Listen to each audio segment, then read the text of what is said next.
Okay, boomer. We're back. Don't say okay, boomer. Okay, boomer. Okay, we said we wouldn't do it, and then we did. Okay, we're doing. I can't wait till it's like okay, Gen Z or whatever you guys are. Okay. We're doing applications of rational equations. So basically, it's like the wordy problems. The wordy problems. Who wrote this? Like, can be used to solve a variety of real-world problems, including world hunger. Who wrote this? What? You're the one who put it in. I didn't write this. Okay. Yeah, but you still put it in. We make our notes collaboratively, so I didn't do this one. Okay, anyway. So there's basically three problem types we look at. Like this one involves like motion, I suppose, but not motion in like the physics kind of way, but sort of. So we'll see what that's like. And then there's questions that involve like work. So those are like proportions, like, you know, one person can do 1/40th of this task in this much time, like those kinds of questions. And then the last one is like a chemistry type question that also has to do with sort of proportions. You can sort of expect like maybe one or two of these to show up on your test. So probably about 10% of the mark. Okay? That's a big chunk, yeah. So let's see. Let's see this question. Jerome rows his boat. No, wait, Jerome. It says Jerome rows his boat 24 kilometers downstream and back to where he began. So that's important. So you can underline that. When the average speed of the current is 2 kilometers per hour, Jerome can complete the journey in 9 hours. What's his average rowing speed in still water? Okay, so this requires some knowledge about like what's a current and how does it affect your speed.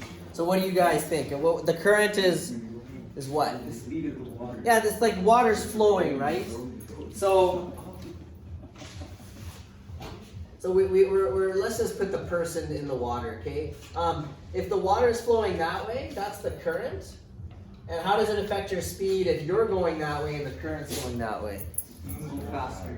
Yeah, it's gonna push you along faster. Versus if you're going, so in this direction it adds to your speed. In that direction it subtracts from your speed. Yeah? So that's kind of the first realization. And now we all know that, like if I give you this question type, you'll sort of have that background.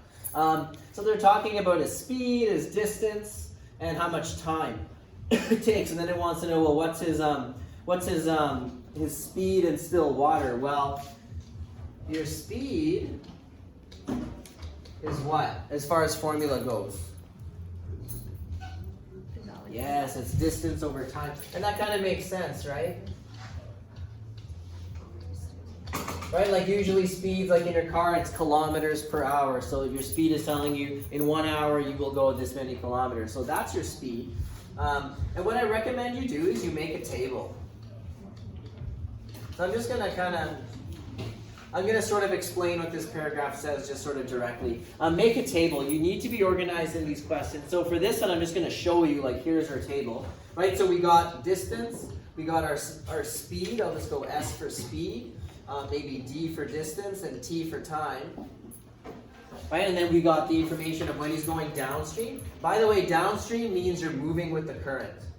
So move with current. So if you're moving with the current, that's your downstream. Okay. So with the distance, it said it was 24 kilometers. His speed, that's what we don't know, right? So we're gonna say let S be Jerome's speed in still water. So don't forget to define your variable, and then you can use it in your table. So we don't know his speed, but we know the current was 2 kilometers per hour, so it's his speed plus 2. And then how much time does it take him? Well, hey, what's that fraction called? Starts with an R. It's a rational expression, right? So that's the connection to the unit, right? So his speed, his time is the distance divided by the speed, and we don't know S. So then we have a binomial there. Okay, and when he's going upstream, it's still 24 kilometers, right? Because at the beginning of the question it says, you know, he goes 24 kilometers downstream and then back. So that's 24 kilometers. It's his speed minus 2, because now you're fighting the current, and then there's your time.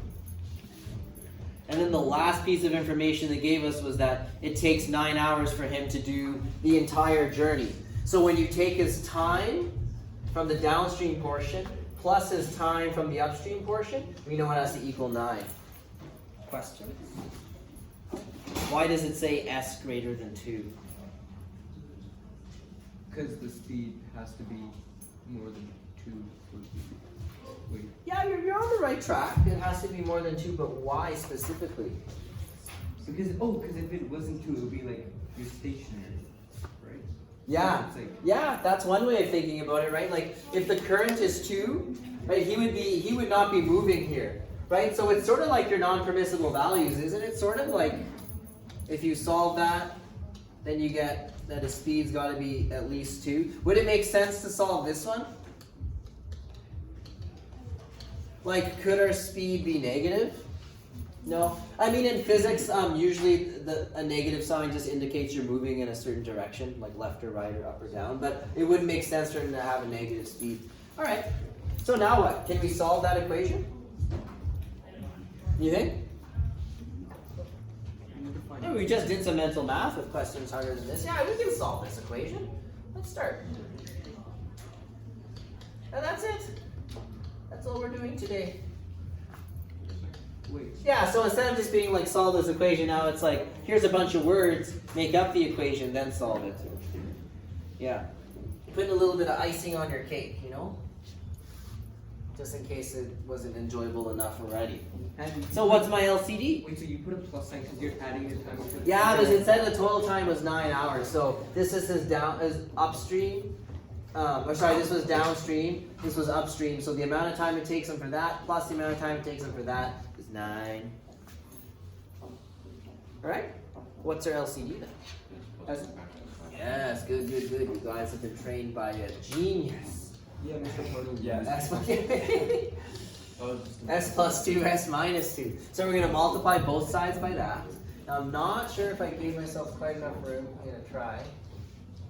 So on this side, I'm going to multiply by S plus 2, S minus 2. On this side, S plus 2, S minus 2. Now remember, you got to distribute into the bracket, so that this fraction is going to be multiplied by that. That fraction is going to be multiplied by that. So the first time the S plus 2 and the S plus 2 will cancel, I'll have 24 times what's left over, S minus 2. You guys agree? Excellent. This one, so remember, you're taking this, you're multiplying this rational expression. So S minus 2 will cancel. You're left with 24 times that.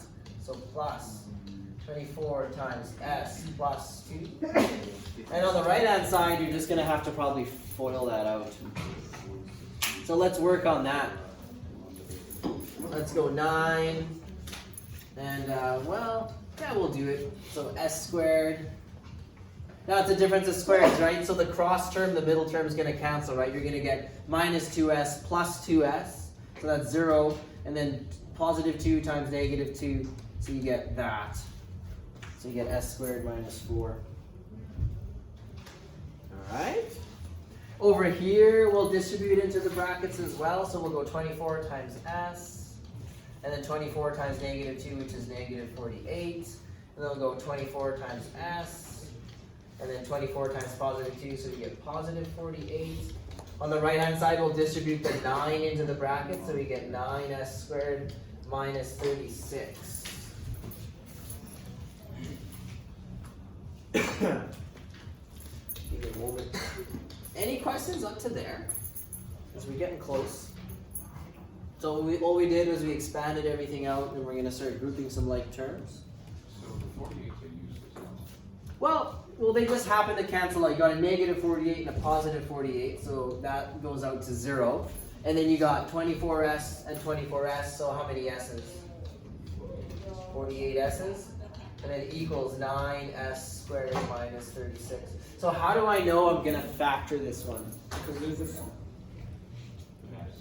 There's an S squared and an S. So when you have both the S squared and the S, you're going to factor. So I'm going to move everything over to this side.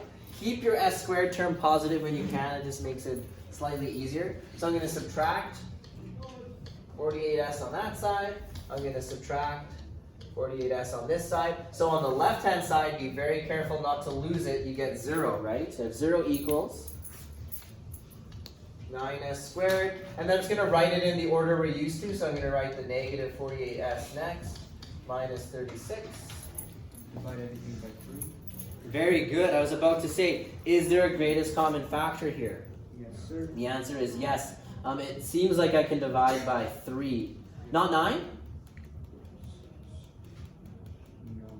Because I know that 9 goes into 36, but yeah, it doesn't go into 48. Okay, so divide each term by 3. And do I have to do it to the left-hand side? Yeah. Yes. The only reason I can just divide everything by 3 is because it's an equation. So as long as I do it to both sides, I'm still going to be maintaining the balance. Okay, so 0 divided by 3 is 0. And then you get 3s squared. What's 48 divided by 3? 16. 16? Negative 16. Yeah, so we'll get negative 16s. And then we'll get subtract 12, 36 divided by 3. And then you can check again, like, is there still a greatest common factor that's bigger than 1? And it doesn't look like it. So now what? You have to find something that goes into the Yeah. 36. So remember, you won't have a calculator most likely on your test, right? So it's really important to recognize what greatest common factors are, because doing decomposition with 36 times 9 is going to be a nightmare if you don't have a calculator. So you must recognize, hey, there's a greatest common factor, because then the numbers get smaller, and I can find two numbers that multiply to negative 36 and have to add up to negative 16. That's doable without a calculator, right? So what are our numbers? Like 1 and 36? No. 2 and 18? That seems promising. Just got to go negative 18. Well, does that work? Yeah. Yeah. So now we can decompose. Oops. So we'll rewrite that middle term. So we'll go 0 equals 3s squared. I'm going to write negative 18s plus 2s minus 12. And now I like to double check really quick. So I double check and make sure that my two middle terms, when I add them up, do I get negative 16s? The answer is yep. So then I'm going to keep going. I'm going to go straight to the decomposition, to the answer.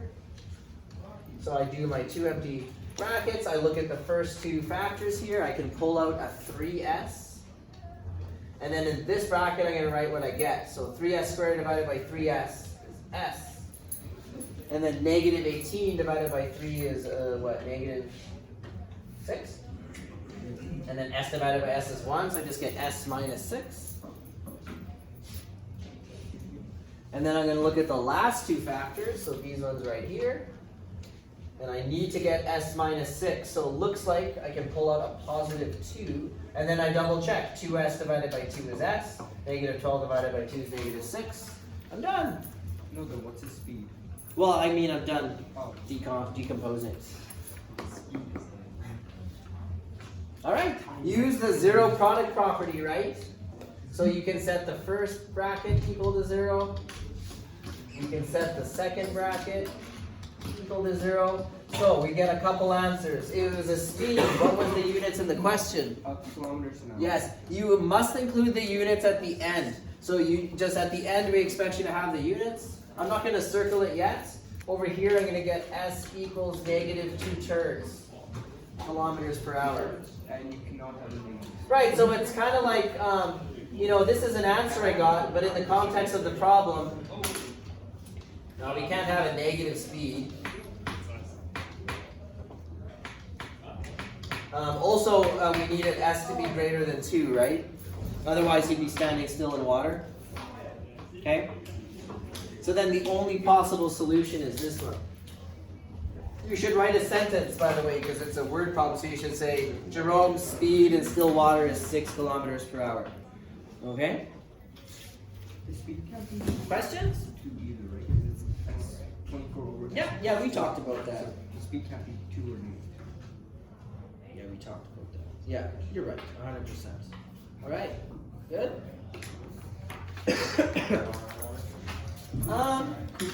Here's a try it yourself. What I'd like to do is just briefly set it up, because I'm worried we might run out of time. Although the other questions are maybe a little bit shorter. So I'll give you a moment to read through it. Same type of question. So it's a boat this time. Hey guys. Thank you. So we're going 12 kilometers downstream. So this time the distances are different. So when I make my table, I'm just going to go down for downstream, and then we got up for upstream, and then you got distance. What other variables we got? We got speed, or speed.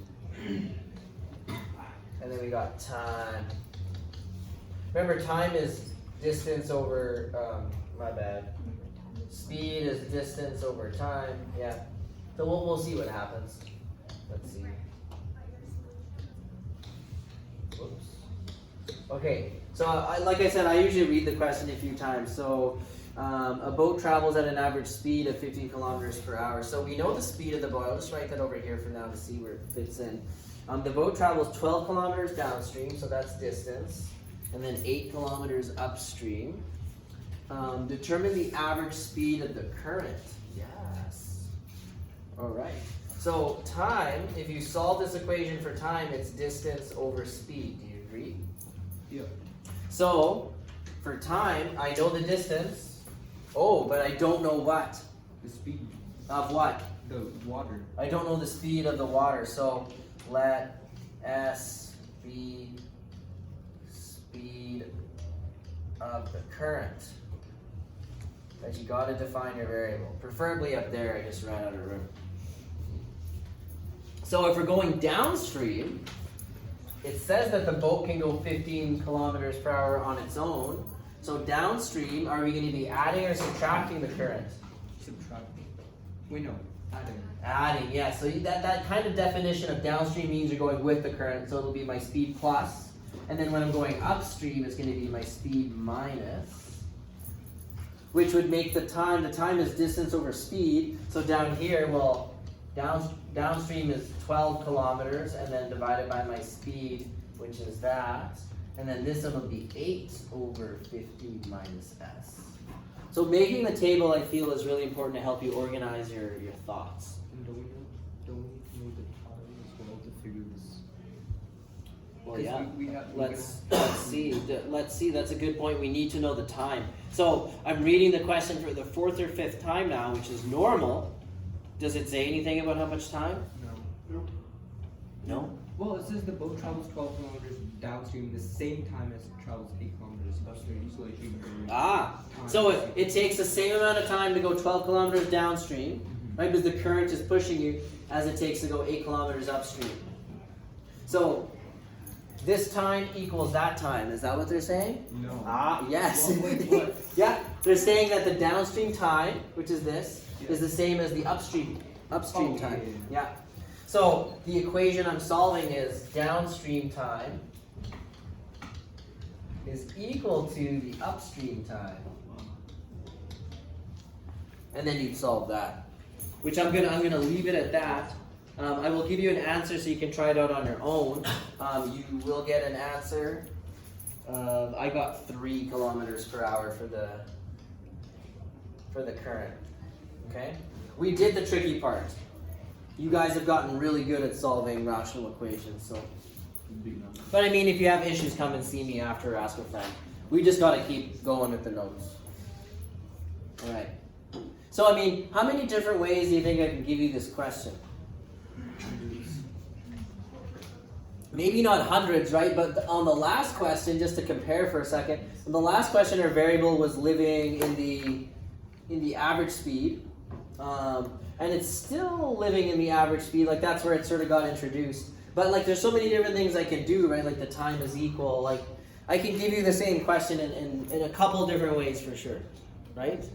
But the general idea is that, okay? Chen, are you getting nervous? I see you getting anxious. All right. Next question type. Wait, are we not going to solve it? Nope, no, I gave you the answer, 3 kilometers per hour. If you need to see me about it, come see me or ask a friend. Yeah, we just don't have time. I would do it, we're gonna run out of time. Oh no, I think my marker just died. The light turned off. What does this mean? Yeah, it definitely just died. Okay, I'm sorry, I'll have to sit at the computer and use the mouse, okay? Which maybe is preferable for the people on YouTube. They don't want to see me, they just want to see the screen. Yeah, my marker died. It's a typical boomer problem, you know, it's the boomers' fault. They made better batteries.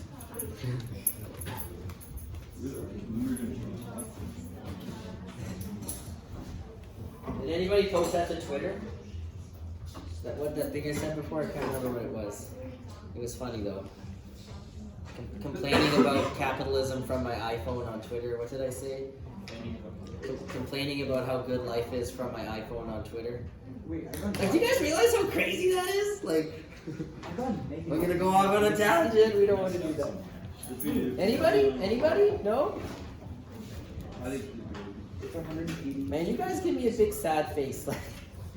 All right. Okay. Just trying to make it interesting for you guys. Okay. We'll get rocking and rolling on this question then. Okay. Take a moment to read through. I'm not sure how to say. Is that Kyra? Oh yeah, never mind. Or is it Sira? It's Kyra? Kira? It could be Kira. Okay. We have this debate every year. So Kira mows the lawn in 40 minutes. When Mark and Kira work together, they can. We're gonna get hung up on this. They can mow the lawn in 24 minutes. How long would it take Mark to mow the lawn on his own? Guys, the year that there was a Mark in the class, OMG, did we explode on this question? It's like reverting back to grade 2. Everybody was like, Mark, you're so slow, Mark. Let's see how fast Mark is, okay? All right. So in this particular question, what color shall I use? Black. On her own, I'm just gonna go K for Kira. How long would it, or what percentage would she be done after a minute? What? Yeah, think about that. So for Kira, what percentage of the lawn would she be done after 1 minute of work if it takes her 40 minutes to do it on her own? 1/40th. What? Right, like I said, these ones are going to involve proportion. So it's like after 1 minute, Kira's done 1/40th of the lawn. Mark, on the other hand, we don't know his speed on his own. Like, we know that when they're together, it takes him 24 minutes. But Mark on his own, that's the thing we don't know. So we're going to say, like, let X be, I'm just going to write M's, lawn completion time or something on his own. Lawn, I'm writing with my mouse. I don't know why I didn't just type it. So let it be his long completion time, and then I'll just put solo, like by himself, right? Don't get excited, I'm not talking Han Solo, just solo. Couldn't we go? Don't you start couldn't we go? Okay, Gen. I'm gonna call you a zoomer for Gen Z. Yeah, you let your brain zoom away there. So does it make sense if it's 1/x? I don't know why I use S, but 1/x? Right? Like, we don't know his speed, but after 1 minute, he'd be done 1/x percentage of the lawn. Yeah? Sure. Excellent. Now, how about together? It's K plus 1/24. Yes. So after 1 minute, they'd be done 1/24th percentage of the lawn, because it says it takes them 24 minutes together. So the equation that we're going to set up. Oh, 1/40 plus 1/20. Yes, so like, this is her rate of work. Like, she's doing 1/40th. Mark is doing 1 over some fraction we don't, like, over some minute we don't know, and they would complete 1/24th of the process. Just soak it up for a second. Now from here, we're pretty well equipped to solve. So let's think of an LCD. might be a little bit tricky with 40 and 24, but I believe they're both divisible by 4. Yeah. So what's going to be my So 4x. remember, we want to get rid of the denominators. So I guess like between 24 and 40, you know, if you start thinking multiples, like where do they line up? Like 40, 80. This is like the grade like 5 method of doing it, but it can work. 240.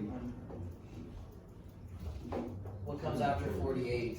68, 72? Yeah. So And then 96. 96. I'm looking for the lowest one they have in common. What's after 96? 120. Ah, there it is. Remember, like, would I expect you to be able to do that without a calculator? I hope we not. Yeah, I would. You know why though? Like, I did it the grade 5 method, which is like kind of crappy and involves like adding numbers together, but the grade 10 method of doing it is what? The prime factorization, which is way easier, right? This is 2 times 12, so it's 2 times 6, and so you do 2 times 2 times 2 times 3, I think. 6. Did I miss a 2? No, wait, it'll go. 4 times 6. Yeah, it's 4 times 6, so there's 4, yeah. And then what's 40? 4 times 10? So it's 2 times 2 times 2 times 5, and then what? Do you see what they have in common? Oh yeah, so isn't it like, so 2 to the 3rd power times 3 times 5, right? Yeah, you need to make them look the same. So it was like this one has a 2, this one has a 2, so my LCD has a 2, and then it's like 2, 2, 2, 2, and then it's like, oh, this one has a 3, so there's a 3 in here, this one has a 5, and then whatever this number is your LCD. So, Which is that 120? sure. 8 times 3 times 5. So that's 8 times 5 is 40 times 3 is 120. Sure. Great. Complete tangent, like going over how to do the grade 10, but I mean, you can definitely do this without a calculator. Honestly, between the two, which one took me less time? Probably the grade 5 method. Really? Yeah. Yeah, remember, this method would work really good with really huge numbers, or if I start having 3 or 4 numbers, right? This method works fine. Yeah. Huge side, I didn't mean to get sidetracked, but yeah.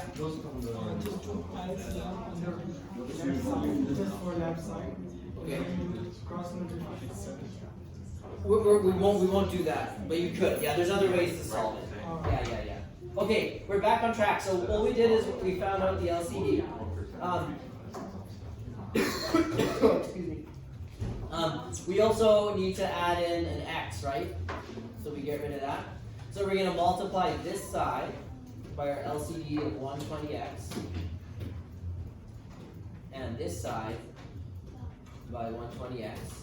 And I'm going to write this out because I want you guys to clearly see what happens. So I'm going to distribute this into the brackets. So I'm going to have 120X divided by 40 plus 120X over X. And then on the right hand side, 1 times 120X, so 120X over 24. Now, how many times does 40 go into 120? 3 times. 3, so I get 3X. How many, well, X divided by X would be just 1, so I get 120. So see how just everything magically disappeared? Now this one, how many times does 24 go into 120? Well, we did it over here. 1, 2, 3, is it 5? Yeah. I believe it's 5. Yeah. Alright, and then are we comfortable solving that equation?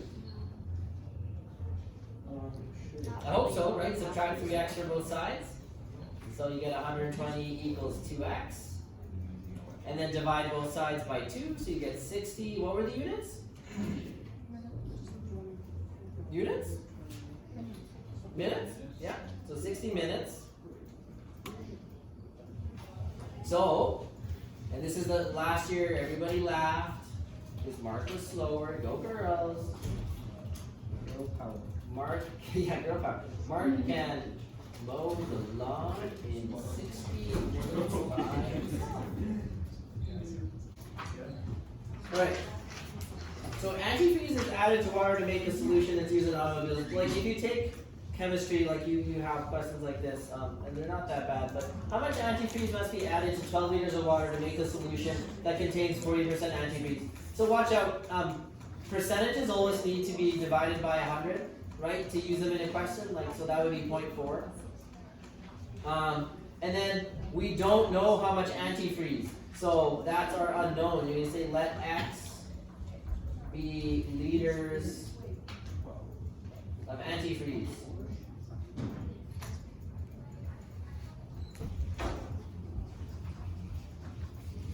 Alright, so here, I'm just gonna kind of show it to you because I think it makes sense when you see it. If we're gonna be 40% antifreeze, we're gonna set up some kind of a ratio. And what goes in the top for this particular ratio, if we're interested in percentage of antifreeze? Is it gonna be the water or the antifreeze or both? It's gonna be the antifreeze over the amount of water. Yeah, so it's gonna be antifreeze. It's kind of like a test. It's like the antifreeze is the number of marks you got over the total number of marks. So in this case, it's total liquid in the bottom. Right? So antifreeze is X. So there's X liters of antifreeze over, well, I have X liters of antifreeze in my total, but what else? Also 12 liters of water. So the total volume of liquid is antifreeze plus 12 liters of water. And this ratio has to equal what? 40% or 0.4. So that's how you set these questions up. So this is one where you really sort of have to think. And when you look at it, you're like, well, that makes sense, right? It's like how much antifreeze divided by the total volume, and it needs to equal 40% antifreeze. Does that make sense? Yeah. All right. And then solving this one could be, it's about as easy as it gets, right? Like I just have one denominator. So I'm going to multiply both sides by my denominator. Alright, so on the left-hand side, it cancels out and I just get x. Over here, I'm going to distribute into the brackets. So I'm going to get 0.4x. 0.4 times 12 is, what? 3? 4.8. Oh, my mistake, 4.8. Would I expect you to do that without a calculator? Yes. No. Yeah, I would. Yeah. Because what's 10% of 12? Oh wait, you're not kidding? No. What's 10% of 12? 1.2. 1.2. And then times 4, like even if you can't multiply it by 4, like would I be okay with you just simply adding it up and being like, okay boomer, 4.8? Yeah? Yeah. Yeah. Yeah, guys, like I can't begin to stress, like on the grade 12 pre-calc exam, like you have most of the exam, you don't have your calculator. So you need to do, like we need to start doing this mental math stuff more frequently. Which means like Joel can stop asking me like, do we get a calculator? Because my answer since like after the first unit has been basically no. Right? Like we might have like 20, I don't know, 15% of the marks in the test might be on the calculator section. So there's a calculator section, right? That's it. Now this kind of sucks. We're going to subtract 0.4 on both sides. I don't want you to get like all anxious and bent out of shape on the mental math. Like I really do my best to keep it quite reasonable, like within 12 times 12 kind of thing. But yeah, like stop using your calculator so much. Okay, now we gotta go 4.8 divided by 0.6. Like I'll try not to do this to you. Anybody got an answer? 8. Again, if you didn't have a like I probably wouldn't do this to you. So 8 liters. You can do it a different way that gives you 6 divided by 48. Yeah, there's other ways of doing it. Like what I would do here is I would multiply by a form of 1 to make it so that I get 48 divided by 6. And should you be able to do that? Yeah. Yeah. Alright. Wait, so okay, never mind. And the only reason we're doing this, like in the real world, I'd be like, sure, use your calculator, but it's just we're preparing for an exam where you don't have one.